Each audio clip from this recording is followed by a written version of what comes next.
Bismillahirrahmanirrahim. Assalamualaikum warahmatullahi wabarakatuh. Selamat sore teman-teman.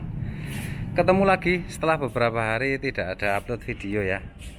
Jadi ada sedikit kesibukan, makanya tidak ada upload video yang biasanya tiap hari itu. Nah, di video kali ini saya mau tunjukkan kapal jenis tongkang buatan Pontianak ya. Jadi namanya ini Desa Lamongan. Nah, Desa Lamongan ini panjangnya sekitar 62 meter atau 63 meter, lebarnya 14 meteran dan tingginya 4 meter lebih, 4, nanti untuk spek saya tampilkan di layar ya. Nah, Desa Lamongan ini kenapa namanya Desa Lamongan? Karena ya seperti yang saya bilang di video saya sebelumnya tentang nama kapal. Jadi perusahaan ini itu mengapresiasi pekerjanya atau pekaryanya, dari mana dia berasal, maka nama kapalnya yaitu sesuai asal dari daerah ya. Nah, kebetulan ini yang desain kapal-kapal di sini itu dari Lamongan ya. Nah, ini yang saya sedang berdiri ini atau di sini. Ini adalah Desa Soreang. Desa Soreang ini namanya itu yang ngecat ya, yang ngecat kapal-kapal ini dari Makassar. Yang mana dia ada suatu desa yang namanya Desa Soreang. Nanti kita sedang produksi lagi atau bikin lagi satu buah kapal namanya Desa Goni.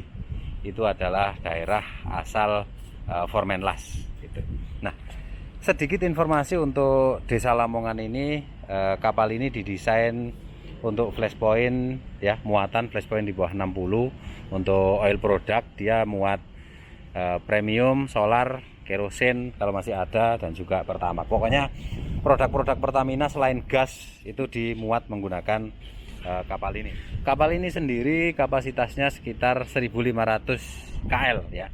Jadi kami mendesain oil bars itu biasanya patokannya kalau kapal-kapal tongkang jenis lain atau tongkang gelada, kemudian tongkang CPO itu dia selalu dalam tonase. Tapi kalau kita mendesain oil bars yang untuk oil product itu biasanya kita patokannya yaitu kiloliter atau KL, kami singkatnya KL. Nah, Desa Lamongan ini kapasitas 98%-nya itu 1500 KL. Dia dilengkapi 10 buah tangki ya, 5 buah tangki PS ya, port dan starboard. Jadi totalnya ada 10 tangki. Nah, seperti yang teman-teman lihat, decknya seperti ini bentuknya dari belakang sampai depan. Dia ada spill tank di situ, kemudian pipa-pipa untuk bongkar muat, dan di belakang itu ada slop tank. Selain kargo, jadi setelah kargo atau di belakangnya kargo itu ada tangki yang berfungsi untuk menyimpan sisa-sisa minyak. Bukan sisa minyak ya, ketika ada cleaning segala macam itu disimpan di dalam slop tank itu. Oke, kita lanjut ke belakang ya. Jadi ini engine room, pump room dan engine room. Jadi pump room ini kalau untuk flashpoint di bawah 60 itu pompanya dia harus dipisah dari penggeraknya. Nah, jadi di depan ini ada pump room dan di belakang itu ada engine room. Mungkin next di video berikutnya saya akan tunjukkan isi di dalam cargo pump room dan engine roomnya. Cuma di video kali ini saya hanya fokus ke deck equipment saja. Nah, seperti yang teman-teman lihat, jadi ini kargonya ada 5 ya, 5S dan 5P di situ. Nggak tahu ini ada muatannya atau enggak, kayaknya enggak ada ini. Kayaknya enggak ada, dia lagi standby. Nah, ini. Oke. Seperti itu. Nah, jadi dia ada gangway ya. Syarat untuk tongkang minyak atau oil bars dia wajib ada gangway ini. Ya. Nah, selain dia dilengkapi dengan menggunakan manhole, oh ya, sorry, sebelum ke perlengkapan yang lain saya ke yang utama dulu ya. Jadi ini cargo filling pipe. Ini cargo suctionnya ada di bawah ya. Jadi pipa-pipa di atas ini hanya berfungsi untuk filling atau isi ya, isi. Dan untuk suctionnya dia ada di bawah. Dia ada di bawah deck dan dia ditransfer ke depan, ke manifold depan itu melalui ini. Nah, ini ada pipa yang ada tanda panahnya warna kuning ini. Di sini ditulis pipa bongkar ya. Pipa bongkar, ini pipa kabel, kemudian itu pipa kabel juga yang warna hitam, itu balas. Jadi balasnya ada 4 buah pompa, di depan 2 dan di belakang 2, dan ini ada pipa transfer balas ke depan. Nah, untuk kargonya yaitu ini kargonya ya. Jadi untuk suction atau bongkar dia melewati ini, jadi tidak ada di deck. Jadi decknya ini ada pipa-pipa gede ini. Pipa sistem pipa kargonya dia menggunakan pipa 6 inch. Tentunya gate valve-nya juga gate valve ukuran 6 inci ya. Dan dia di setiap cargo oil tank itu ada swing check valve yang berfungsi supaya ketika kita hisap itu cairan tidak tumpah, tidak balik lagi ke bawah, jadi dia ditahan menggunakan swing check valve seperti itu. Nah, ini jadi yang tadi dari sana tadi, dari belakang tadi itu nanti masuk ke sini, ke manifold ini. Nah, ini manifold isi dan bongkar. Untuk bongkar itu yang ini, pipa ini itu dari pipa belakang tadi yang di sana tadi. Nah, itu seperti ini. Nah, untuk isinya melewati manifold ini juga, tapi dia ini ditutup kemudian ini dibuka. Nah, ini jadi manifold ini ada 2 tembusan. Nah, ini untuk yang bongkar dan ini untuk yang isi ya. Isi dia ke masing-masing tangki itu. Nah, itu. Nah, seperti itu ke belakang. Begitu juga ke depan. Nah, ini ada 2 buah manifold. Nah, ini fungsinya kenapa dipisah?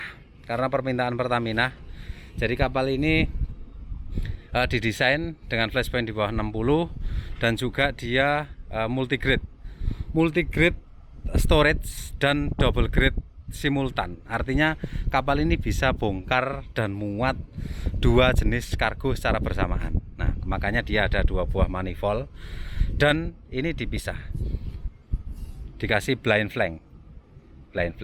Kenapa tidak diputus saja atau perlu ini? Karena ini nanti berfungsi ketika emergensi. Ketika si pompa yang satu mati atau sama sekali tidak bisa dipakai untuk bongkar, maka dia akan pakai pompa yang sebelahnya dan menggunakan manifold yang sisi ini, seperti itu. Jadi ini tetap berfungsi ya, meskipun blind flank ini ya, atau flank buta ini, nanti ketika dia emergensi kami sediakan 1 buah gate valve yang bisa dipasang di sini. Seperti itu.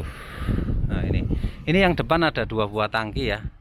Jadi manifold yang ini itu untuk tangki depan, itu ada 2 buah tangki PS berarti 4. Kemudian manifold yang belakang itu ada untuk mensuplai 6 buah tangki itu. Nah, selain kargo ini atau manhole kargo ini, dia juga ada manhole ini. Dia untuk itu ventilasi ya. Jadi ketika ABK atau yang maintain itu perlu melakukan pekerjaan di dalam tangki, jadi manhole ini untuk masuk, dan manhole yang satunya yang kecil ini untuk blower, seperti itu. Nah, di depan ini adalah ruang pompa balas. Ruang pompa balas bagian depan seperti yang saya bilang tadi. Jadi kapal ini dilengkapi 2 buah pompa kargo, 4 buah pompa balas, dan 2 buah pompa kebakaran. Pompa kebakarannya ke sini. Nah, ini pipa warna merah ini sepanjang kapal ini nanti spray ya. Nah, ini spray nanti saya tunjukkan di video yang OB Desa Soreang pas mau coba itu. Nah, itu. Jadi semuanya ada pipa pemadam di 2 kanan kiri. Nah, itu. Kemudian untuk perlengkapan jangkarnya ini dia menggunakan 1 buah jangkar di depan ya, 1 buah jangkar di depan, karena ini berlayar di pedalaman dan di pedalaman itu arusnya dia bolak-balik, makanya dipasang 2 buah jangkar. Ini yang 1 buah di depan, yang 1 buah ada di belakang, nanti saya tunjukkan. Nah, ini pintunya menggunakan quick closing watertight door, dan ini manhole tangki balas depan. Oke, seperti itu nampaknya ya. Jadi multigrade storage itu bisa dilihat ini dari jumlah PV valve ini.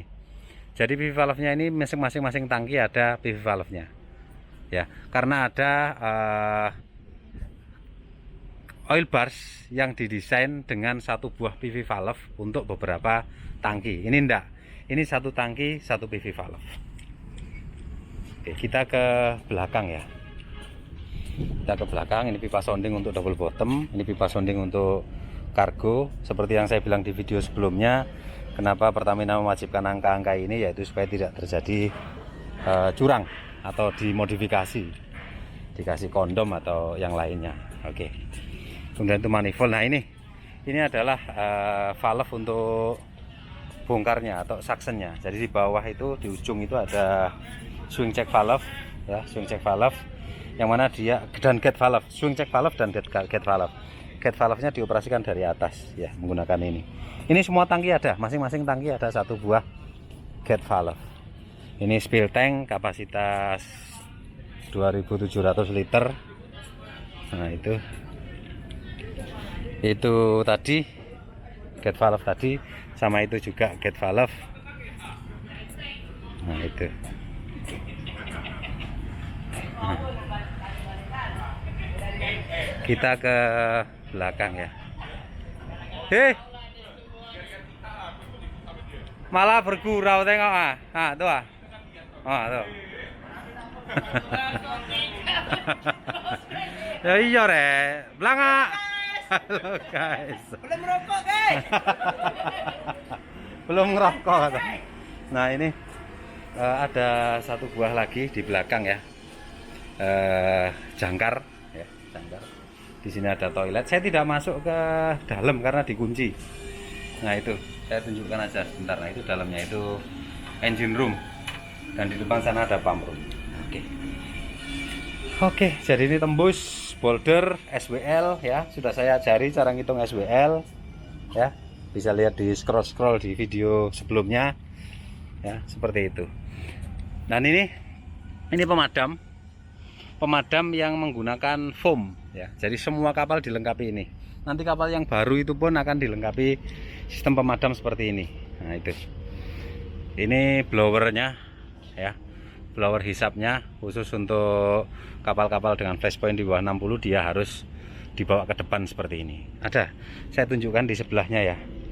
Saya tunjukkan di kapal sebelah, dia juga ke depan seperti itu. Nah ini kalau dilihat di centerline ya, saya sedang berdiri di centerline menghadap ke depan kapal. Jadi yang merah-merah itu pipa pemadam ya. Nah ini, dan ini pipa kargonya itu. Nah itu untuk tongkang yang baru ya, dia blowernya juga ke depan, dan juga ini tadi, ini yang sedang dicat ini, itu juga untuk sistem foam, pemadam foam. Oke, nah ini desa Soreang ya. Nanti saya akan tunjukkan lengkap juga videonya. Secara keseluruhan sama ya, dari sistem-sistem mulai sistem bongkar muatnya, kemudian manhole-nya. Kalau itu manhole-nya ada dua, satu cargo oil tank, dia ada dua manhole gede-gede. Tapi kalau ini kecil dan besar, karena ya kapasitasnya juga kecil, makanya kita sesuaikan. Nah ini yang gede, yang untuk orang masuk. Ini untuk ini angin atau blower ya, untuk ventilasi. Siapa tahu ada yang mau bikin atau membuat sebuah kapal seperti ini ya, bisa hubungi saya juga, tapi tetap akan saya lampirkan GE-nya sebagai acuan teman-teman kapal yang seperti Desa Lamongan ini. Oke, terima kasih, mudah-mudahan bermanfaat. Assalamualaikum warahmatullahi wabarakatuh.